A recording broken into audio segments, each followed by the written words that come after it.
Welcome to the Business Spotlight Series. My name is Dona Kappmeyer, and I'm the CEO and firm owner of ActionCOACH of Coastal Bend and KAPPital Game Plan Consulting in South Texas, and I will be your host for today. I am extremely excited to have our special guest, Monique Zinn, on our show.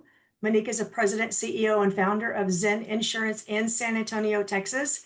And today we're going to speak with Monique about her journey to get to where she's at today and the challenges and successes of owning and operating a business. If this is your first time on our channel, please be sure to like and subscribe so you can get notifications when we publish awesome new content. Well, Monique, welcome to the show. It's great to have you on. Thank you. It's a pleasure to be here. Fantastic. Thank you for joining us. Well, let's go ahead and get this party started. So let's All right. talk a little bit about your business. How is it structured? We are structured as an LLC. If we're going to get into the legalities of, we have an LLC, and we have a team member of 12 team members now. We'll be soon to be adding 3 more, so we'll be hitting 15 by the end of the month here. So very Awesome. exciting times. Very good, We very are. good. And your role, founder, CEO, you got a lot of, that's 3 hats, if you will. What kind of hours And do you I put in? I clean toilets too. So hey, you do all the things. When you're an owner, you learn how to do everything. You bet, you bet. Well, it's chief cook and bottle washer, right? That's right. Very good. So let's talk about your business. Who does your business serve? Who is your ideal customer? Okay, well, our we have several different market segments. So we work in the areas of employee benefits, as well as individual and Medicare. So Medicare is here typically in the area, we call them seniors, in the areas anybody over the age of 65, or if someone qualifies for a program due to disability, they may qualify for some Medicare programs.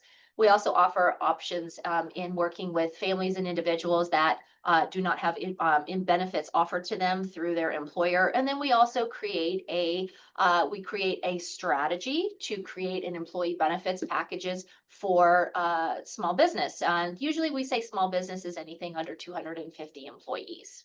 What makes your business unique, and why would I or members of our audience want to do business with you?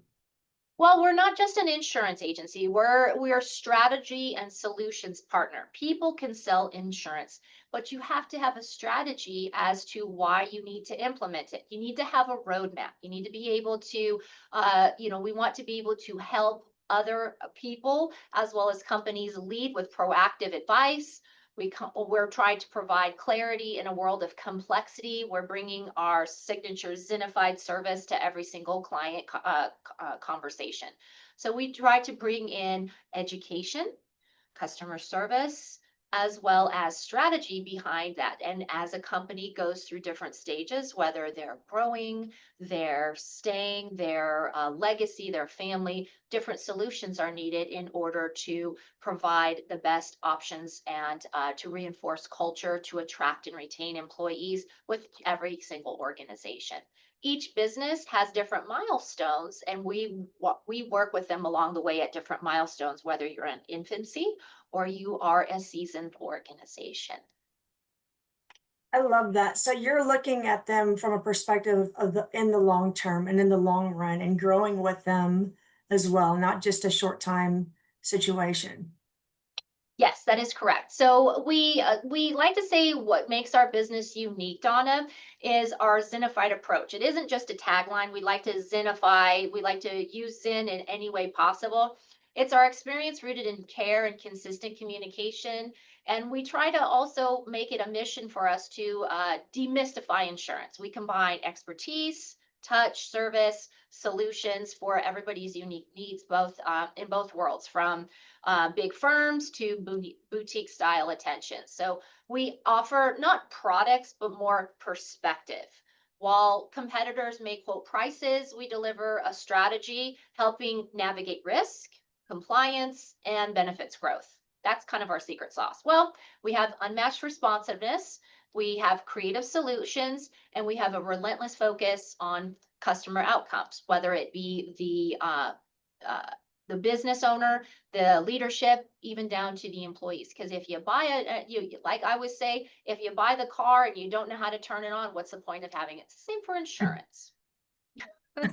Awesome. So, growing your business, you're very successful. You've got a team of 12 right now. What have you found from a marketing perspective to be your best strategy? Oh, from a marketing perspective, well, we're leaning into the different markets. So different personas or markets have a different voice. Having a conversation with a Medicare client or a senior is very different than working with someone who is in need of an individual policy or needing from an organization standpoint. It just depends on what type of that outreach. So we kind of lean into different markets. So I would say LinkedIn is more your business professional. That's where people lean into when it comes to just learning about businesses, connecting with other organizations, and even finding talent in that area. When we lean into, I would say, Medicare, it's more Facebook driven. Medicare seniors are very interested in doing Facebook. And then I would also say we also lean into other social media outlets like TikTok. I'm not a huge what's the other one? Twitter. I'm not a huge. You can only do so much, but I would say specifically lean in to Facebook, LinkedIn, and as well as TikTok and Instagram. So just different areas are going to attract. We find that your Instagram, your TikToks, Twitter is more for that micro learning, that quick bit to provide an interest to want to learn more. So it's more about the micro learning aspect in those different areas of social media. Very nice, very nice. And because you've got different segments, you're utilizing different social media outlets to target to those segments. So well done in that respect. Thank you. Well, it's a work in progress. Anytime that if you think you've got it figured out, something's going to pivot. You got to ebb and flow. So, and again, it's also just guerrilla information. So we have news information. We have information to our existing customers and employees about micro learning, learning, about simple things on just how to use your program, and also the proverbial just the ask. If you felt we've done a good job, who else do you know that we can talk to be able to help?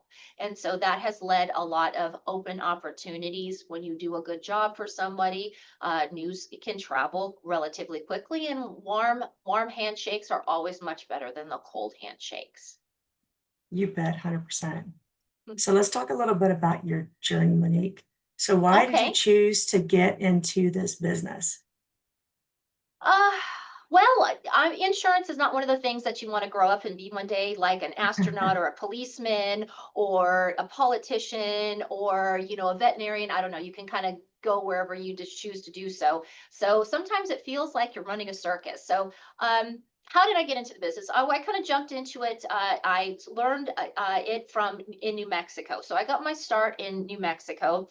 And so I worked for what was called a general agency at the time. The general agency, I was just started as a summer job. It was kind of fun. I kind of was a little bit, I paid attention to details. I asked questions, and I slowly rose up into the organization. I got my license there, and I was really running the general agency there for several years. And I got to a place where I couldn't go any further. And I took what I learned, the pros and the cons on from there to how to run a business and what I would do differently and how I would work with customers, and then took that. So I also had some fantastic mentors as well too to help guide me on my way for my journey of saying I'd like to start my own agency.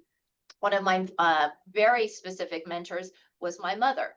So she was in the industry as well too, and she was instrumental on really defining how I've done business, where to go, the ethics, learning, my zest for learning, my curiosity, and a whole lot more. So that's kind of where I jumped in. A couple years in after that, I met my husband, and he had an opportunity to move to Texas. So he said, "Well, Monique, I have an opportunity to move in Texas or Louisiana," and I was very quick to decline Louisiana, and so we ended up in Texas. So yeah, it was a blessing in disguise. And then, as you know, when you start something new and you come into a new area, you're starting from scratch. scratch. So it took some time. And fast forward years later, we've been very blessed in being able to, have a team to be able to support our mission and our goals to be able to help others in a much larger capacity. So how did I also choose this? Well, I really saw firsthand how confusing transactional insurance could be, and I believe that Mhm. clients deserve something just better.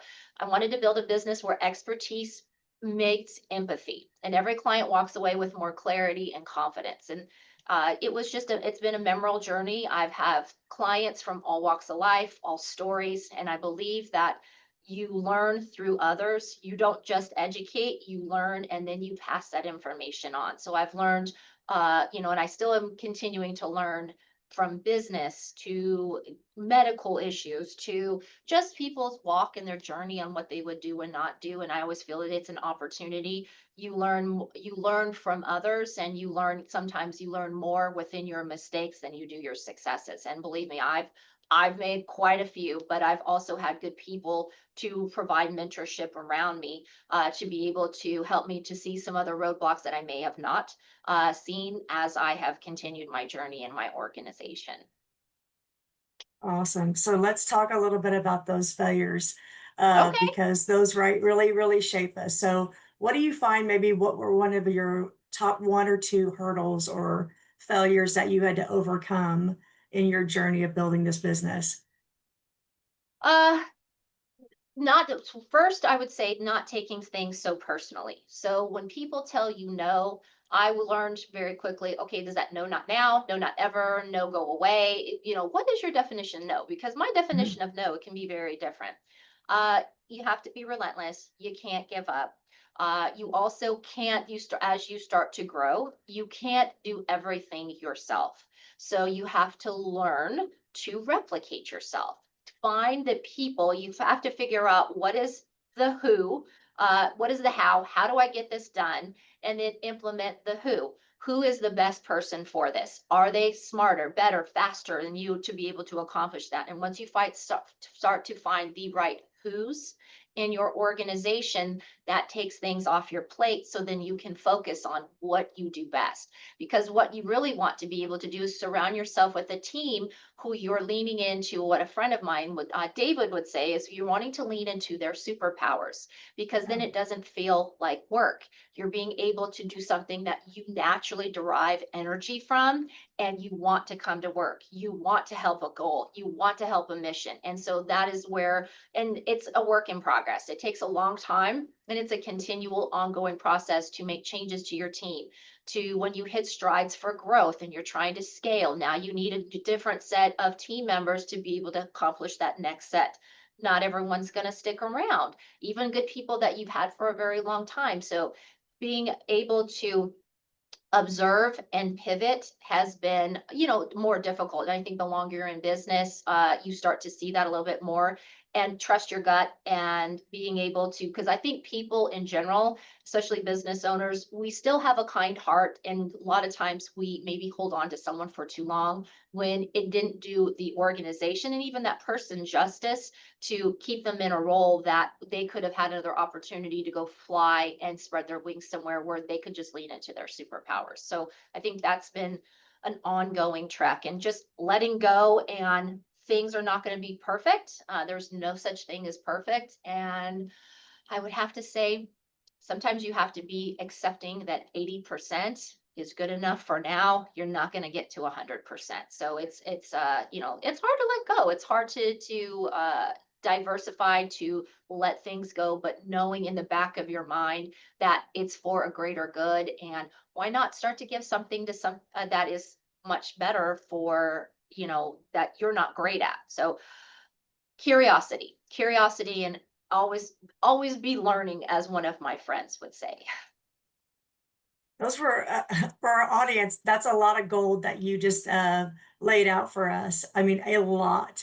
So if you're listening to us and you hear this recording in the future, please hit rewind several times and replay, because that's a whole lot. So thank you for sharing Thank that you. information.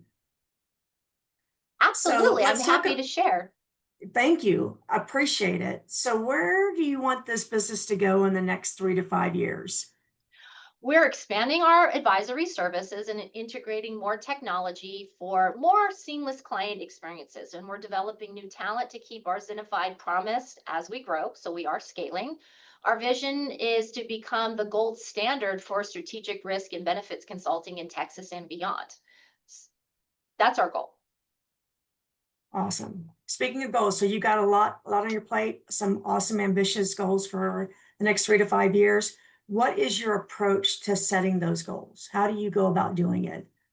Well, you have to start from a macro and a micro level. So you have to look at, we combine the big picture vision with 30, 60, 90-day action plans. We're translating dreams into data-driven goals and accountability. Every goal aligns back to our mission, which is to elevate clients, empower our team, and build lasting value. We look at those, and so the weekly goals hit our monthlies turn into our quarterlies turn into our yearly goals reinforces our goals for our 3 and our 5-year vision. So it's the tenacity and the play. You're not going to get there overnight, but it's the breadcrumbs and the small movement and the disciplined effort in order to get there. That's why we're trying to build a lasting value with our organization. Well said, well said. So with that, you've got to have team buy-in. And it sounds like you have a really good process for bringing on awesome talent. So what is your approach to bringing on those rock star employees? So how would you describe your hiring and your recruiting process as it relates to, where you want them to go, what that plan looks like? What does that look like for you? Okay, so I'm going to take it kind of at like 2 approaches here.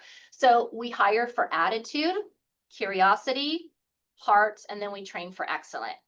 Culture fit matters just as much as credentials, and we look for Mhm. people excited to grow with us and create those memorable ZINNified moments.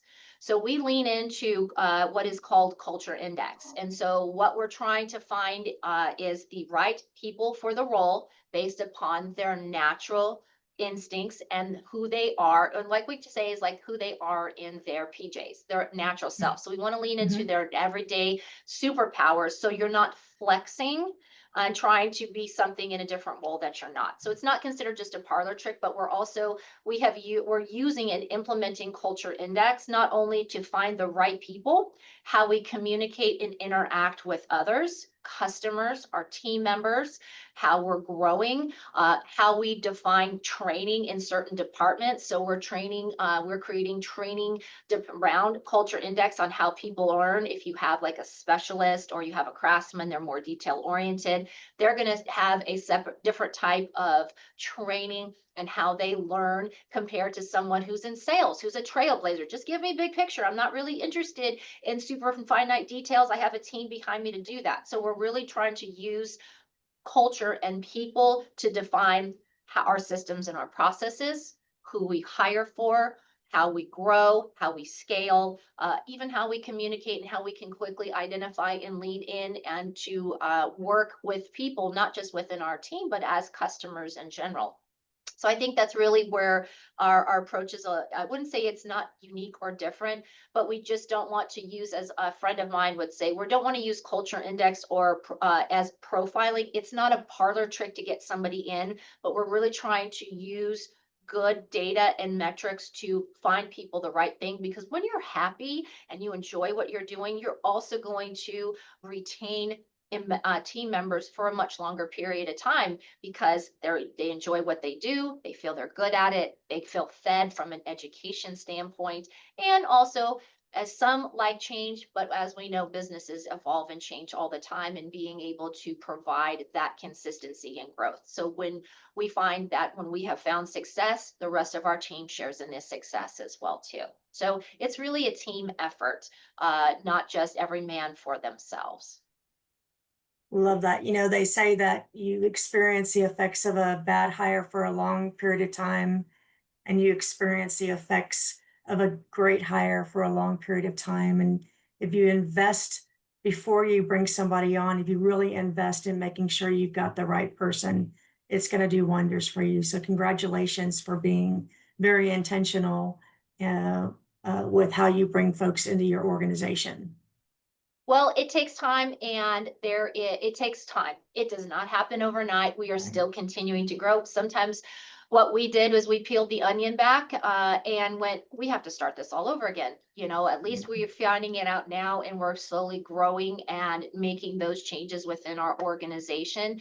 And it takes time. There's a lot of stumbling. You do go through a lot of people before you start building that, and it takes time to be able to identify those. So it's also made me a little bit better as a leader. So it's changed me over the years because today I practice more servant leadership. I'm trying to listen first, empowering my team members, and sharing wins builds the strongest team. And yes, there's an evolved from a hands-on to more of a coaching centered approach as we've grown. So that's kind of where I've leaned into, and just always be curious, always learning. You can never not learn something from somebody else. And you can also learn from your team members. You learn from everybody. Yes. If you just put yourself out there and to be intentional about that and being open to that learning. And honest and have some vulnerability that you don't know everything. It's not going to be perfect. There's going to be mistakes, but as long as you are, there's trust. You people tend to have more trust factor when you're open and you're honest and just candid. This is not perfect. Things are going to ebb and flow. I'm not perfect. And so as long as you're well for the ride and you're open to that, well, then we're going to have some fun. Because at the end of the day, you still have to have a little fun when you show up. So you got to be able to laugh and joke. So we work hard and we play hard. So You we have bet. great times where people joke and laugh and have a great time. But then there's a sense of you jumping back into your work and really using your team and your team members to help not only for your role, but you help around you. Beautiful. Well said. Gotta have fun. That's a must. Yes, absolutely. You got to laugh. Life is difficult enough. You got to laugh about the silly stuff. You got to be silly sometimes, never lose your childlike qualities, because that's what also brings you happiness and can get you to reset when you have a bad moment. I learned something from someone a long time ago is that emotions are fleeting within 90 seconds. And if we can just identify, understand, harness that emotion, let it happen, release it, and to be able to reset yourself, you're going to be able to be in a much more open mind.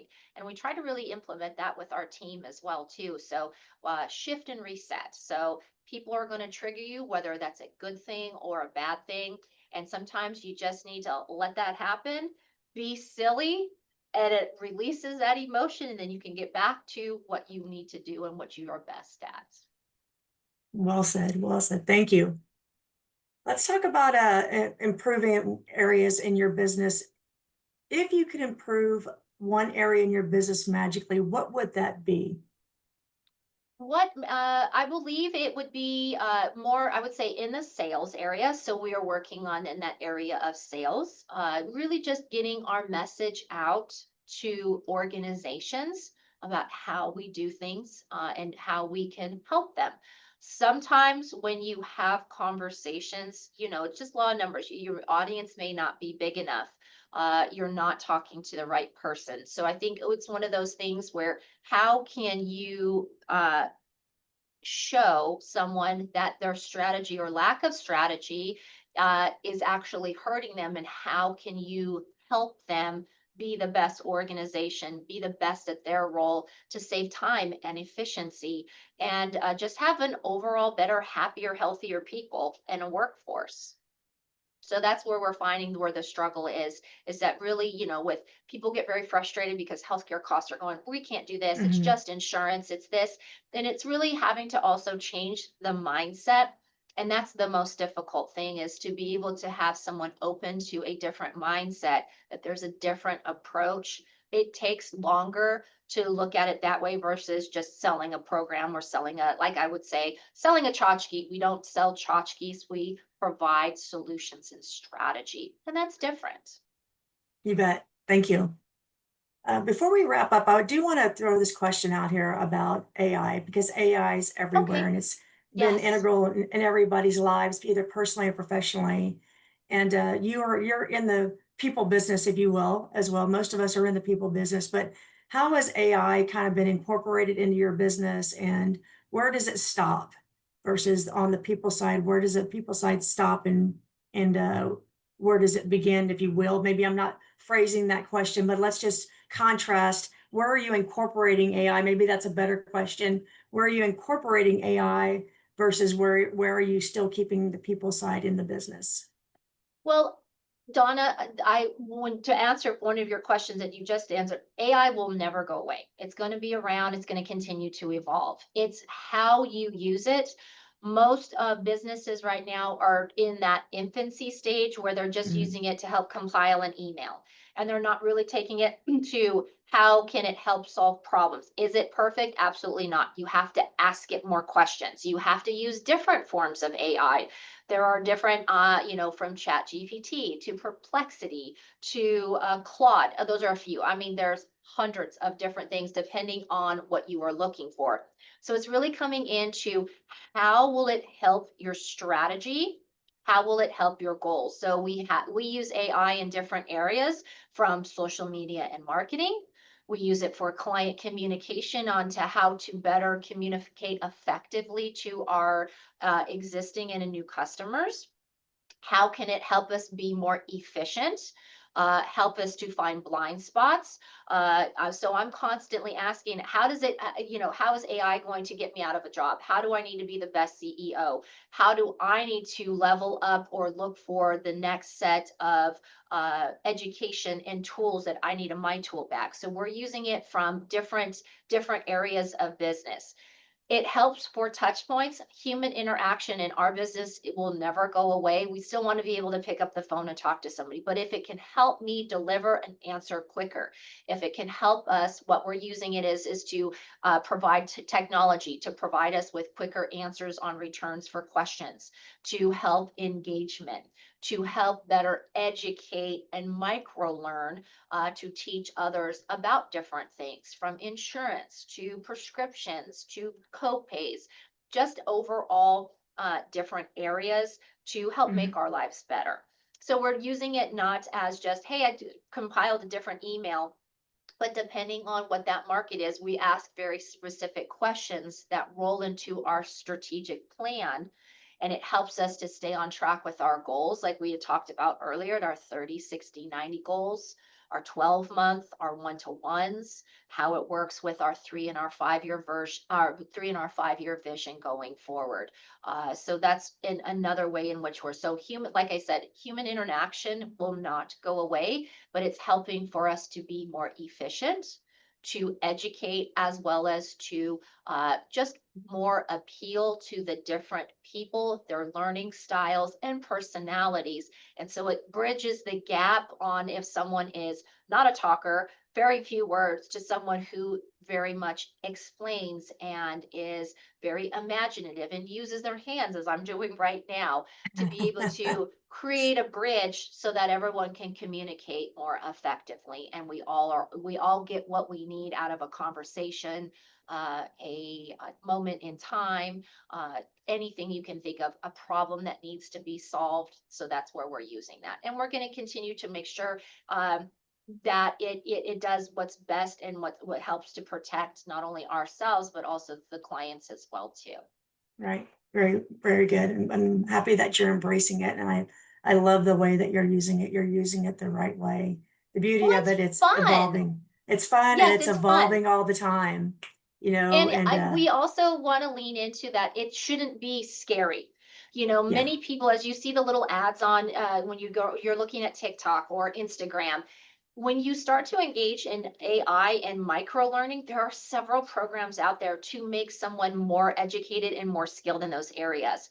Mhm. There's also just using AI itself. It's like, how do I use this to educate me to be better at AI? You can ask it those types of questions, and to be able, rather than just scrolling for hours on. And if you took 15 minutes a day to learn one new thing about AI, in 365 days, you have gotten so much more smarter and more educated with personas, how you're using it, how you're elevating your game and staying on top of those changes. It only takes 15 minutes a day, which I think most people scroll longer in 15 minutes than they would. So being able to micro learn is really that's where another area AI is really leveling up, is what can I micro learn to make myself smarter. Now, that doesn't mean that micro learners, that's all that you're going to learn. It's a stair step effect. So I think a lot of people are like, oh, I just need to know the Cliff Notes version in 5 seconds, ready, go. It's designed, and I'm hoping that people will not use it to be, I would say, dumber. We'll just use Yeah, AI to do it, and I don't have to think. And I know you yeah. still have to use your brain. You want to be able to use it so it makes you smarter. It provides you with better presentation, just being better. 15 minutes, it doesn't hurt to make yourself a little bit better. I think we all could do that. So we thought we were doing a podcast on Zinn Insurance, and we quickly found that we were doing a podcast on AI and how to We use did. it. All So of a sudden, how it fun is pivoted. that? It is.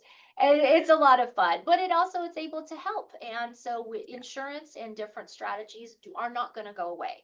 Healthcare is not going to go away because we're human. We're going to get sick. Things happen. We want to be protected.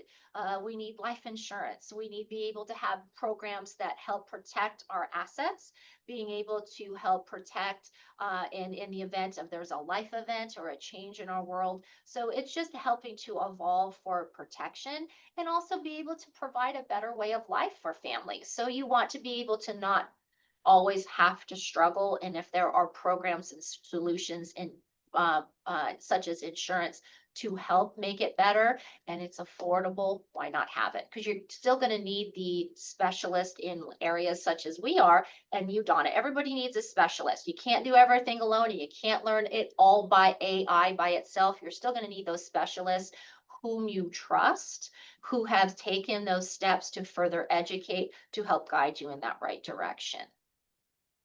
Well said. So Monique, Thanks. what's the best way for our audience to get in contact with you, to learn more about your business or to reach out to you? Well, we have a couple of different ways.